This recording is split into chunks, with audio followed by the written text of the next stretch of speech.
Tasted like a dirty burger. Don't look.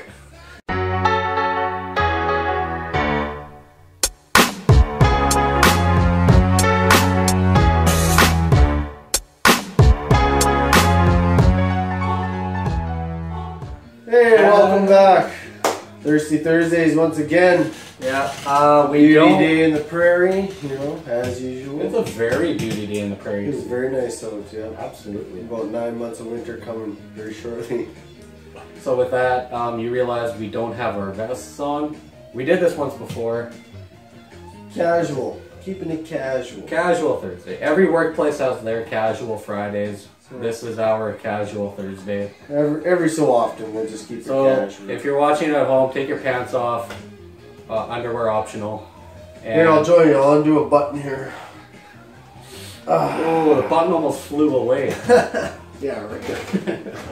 Well, yeah, no, feel free to do that as we do this, and we will begin the... Oh, you're lighting, I get it. Okay, we have a Thursday taste test. That's what we're going to do. I got distracted with something else. But Thursday taste test. Taste test time. What do we got? Is that triple T, hashtag triple T? Hashtag triple T. What are you doing down there? It's so small, I can't find it. Oh! With that, we have the... What do we got? I never know these things. It's called the Farmery Beer. Oh, isn't that appropriate? So, it's August, it's coming up on harvest. Nipoa, Manitoba. Manitoba beer, so support them. They're Nipoa. And yeah, it's an absolute... So we'll try it out first. Let's review it before we talk about it. I've had it once, so... Brewed with good old farmer common sense. Well, you can't fail with that. Cheers to a casual Thursday. Yeah.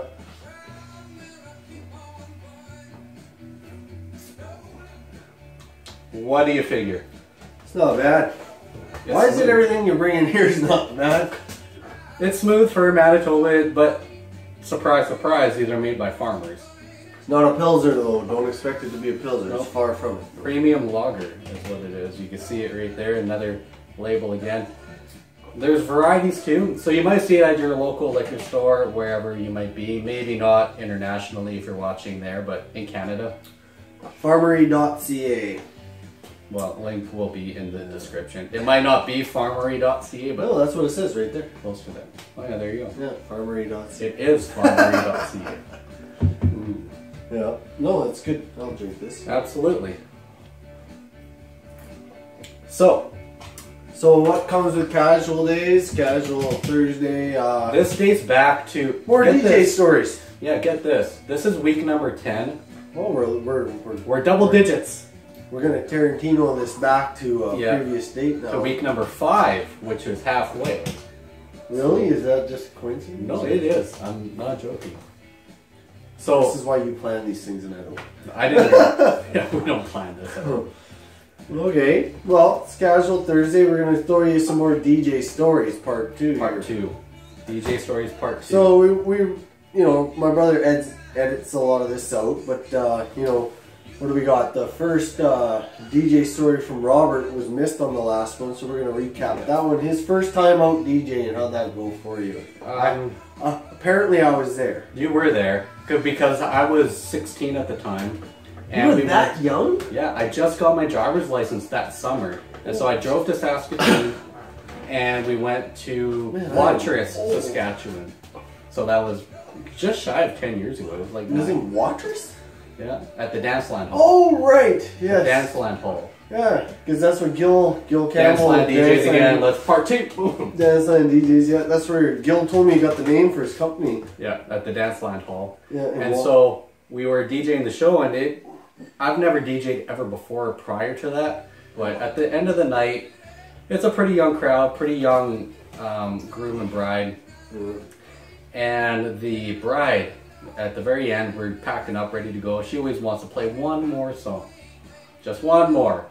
We're like, well, we gotta go, you know, it's late, we have another hour drive back. This isn't Watrous. This isn't what, yeah, so it's close to an hour. You don't remember that? I do remember the slideshow prior to the whole thing started. I don't remember the slideshow at all. No, because I remember we got there. The guy is actually an ex-WHL player. You don't remember that? And they had long. It was a very long, drawn-out. I remember the good part because this gets That's a cheap shot at him.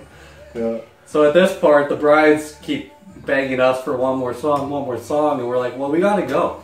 It's already 2 in the morning. We got an hour drive, and she's like, I'll show you my boobs for one more track. Really? And we're both looking at each other just like this. Richard doesn't remember. Hot bunny. Yeah. Yeah, and I'm like, yeah. Yeah, 16 degrees. Yeah.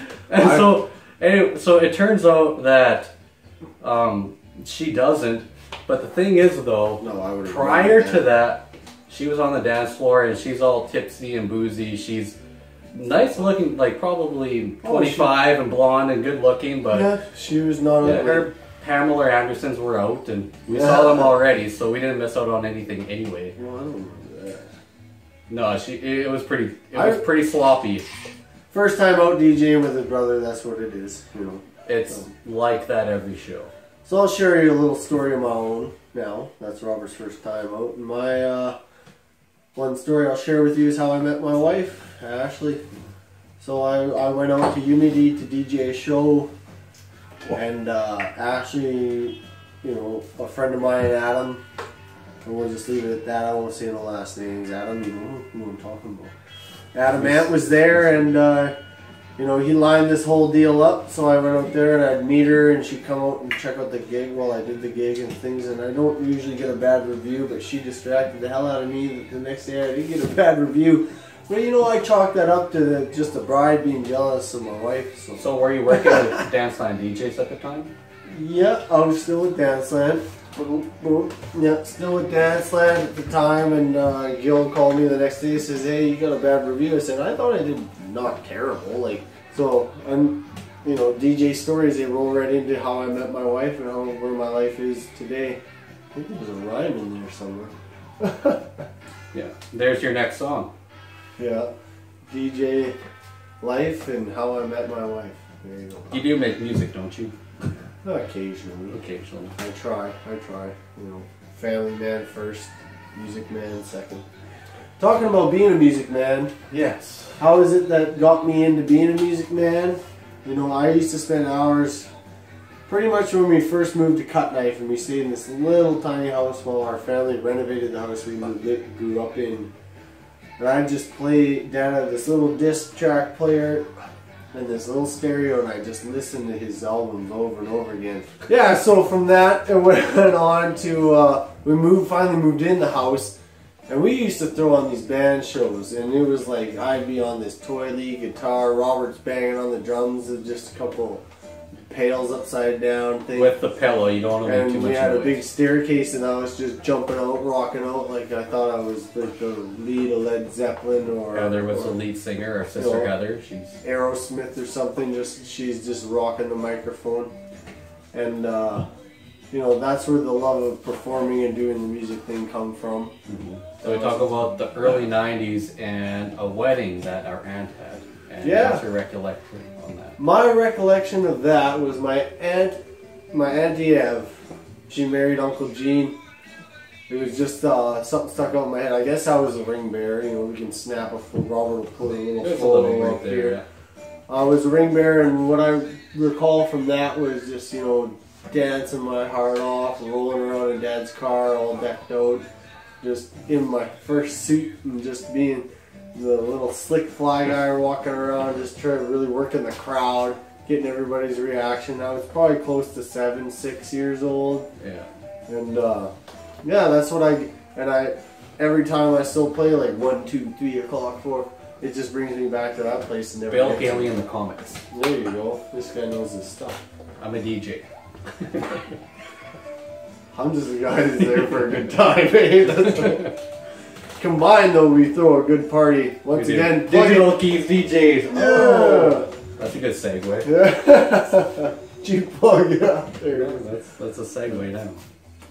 So, you know, that'll roll into. I want to take a moment here and I'm going to cheers to my brother, to Uncle Rick, and We are uploading this today. This is Thursday. And it is his Memorial Day because he happened to pass away, unfortunately. Yeah, suddenly it was pretty unexpected. And so, as this video is uploaded, we are Uncle Rick celebrating his life at this very moment. This is pre-recorded, as you can tell. Yeah, but at this moment, this video is recorded. We're in Edmonton at the Roslyn Center. Yes, we're not live. Where the guy spent many hours contributing to his community, and he was a big hockey guy, and I was a big hockey guy. It's one thing I had in common with Absolutely. So let's tell a little story about hockey. He came out and watched me play one time, and I felt a lot of pressure that time, and that get me in the penalty box sitting next to him because Dad and him were working the clock, the score clock. But I don't know. I think I did pretty good, and I remember it took a lot to not impress the fellow. I remember growing up, and he was always the Blackhawks fan, and I was always the Canucks fan. And so that 2009-2010 era, when Chicago always beat the Canucks, and he would always call me every spring. But I remember that spring of 2011 when the Canucks beat the Blackhawks that spring to go on to the next round, and I called Rick, and that was the only time I finally got a good nub at him, because Chicago knocked the Canucks off 3 years in a row prior to that. You know, a big shout out to TJ, man. TJ, you were like the champion cousin of all the cousins. I looked up to you so much of everything that you were far ahead of the game on where we were coming out of the 90s into 2000s with you just had your thumb on the button on all what was gonna be cool and what was cool and everything. It was like going to church when I hung around with TJ. I just listened to the gospel and what he had to say, and it was in Uncle Rick's backyard. Your grandma's 65th anniversary. I think it's 61st birthday. Yeah, it was like a big party we threw in Uncle Rick's backyard, and he had everything, and the deviled eggs were flying around. I love those. And then TJ he's like, what are you, 13, 14? You play hockey? Get this kid a beer. And we sat around and we talked about The Simpsons for like hours around the fire pit. And I'm like, this guy gets it. This guy he's like keys. That's it. So big shout out to TJ. Big shout out to Uncle Rick. Here's the Uncle Rick. Here's the Keys family. Sure. I think we can do one more though. Grandma. We will do one Grandma more. Irene, we like to call her. Yeah. We'll see you tonight that this comes out. Yeah. And all the power to you, Grandma. My wife tells me every day that's the toughest old lady she's ever met, and she just cannot believe what you've gone through and everything that you continue to go through, and you just power through. You recovered the broken hip there over the winter. Yeah, so cheers to the Keys family, to Grandma Irene, Uncle Rick. Absolutely, cheers to you.